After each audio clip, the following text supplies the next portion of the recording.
Dumating nga tayo dito sa club natin sa FPR Kamuning. Dala ko na yung dalawang ibon natin. Pahinga muna sila mga kalapatids. Ito nga yung paligid. May isang pansier. Nag-aantay din na ma-load yung ibon niya. Ito yung dalawang ibon natin mga kalapatids. Dalubasa at saka ang babaeng Stichelbout. Ang kulit talaga ng dalubasa. Inaaway ang babaeng Stichelbout. Oh no! Ito yung motor ko mga kalapatids. Lapit tayo dito. Bali nga ay yung crates oh. Wala pang laman. Dalawa pa lang kaming nauna.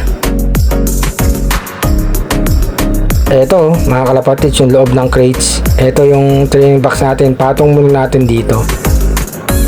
Andyan yung dalawang ibon natin. Good luck sa lahat na maglo-load mamaya mga kalapatids. Bali nga pangalawa tayo na dumating. Eto ang ibon natin. Makulit to si Dalubasa eh. Inaaway ang babaeng Stichelbout. Kunin ko nga. Eto mga kalapatids oh. Nanunuka pa. Manang-mana sa tatay kay Padrino. Andiyan na nga si Boss J, ang coordinator ng FPR Kamuning na masipag. Mamaya mahaba na ang pila dito mga kalapatids.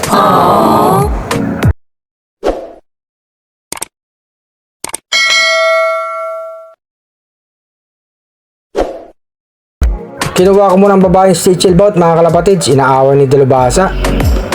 Ito nga yung unang dumating ha. Kaysa kay Dalubasa ha. Nung linggo mga kalapatids. Bukas kaya sino mauna sa dalawa? Kapatid ni RC Stichelbout mga kalapatids. Ito nga yung paligid ng FPR Kamuning. Wala pa ganong tao mga kalapatids. Mamaya marami na dyan nakapila. Happy flying sa lahat. Good luck sa mga ibon natin. Sana makauwi lahat mga kalapatids. Fourth laps nga ng pound race ng FPR.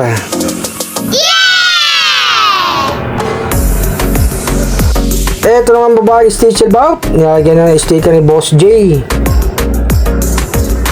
Sana maagang umuwi bukas para maiklak natin mga kalapatids. Ipasok natin sa loob. Eto na nga si Dalubasa mga kalapatids. Kinukuha na yung ring number para may sulat na mga kalapatids. Tapos lalagyan siya ng sticker. Ang matapang na ibon. Maaga ka rin umuwi bukas sa Dalubasa. Lalagyan na nga natin sa loob mga kalapatids. Okay na. Eto nga yung lingkod. Magandang gabi.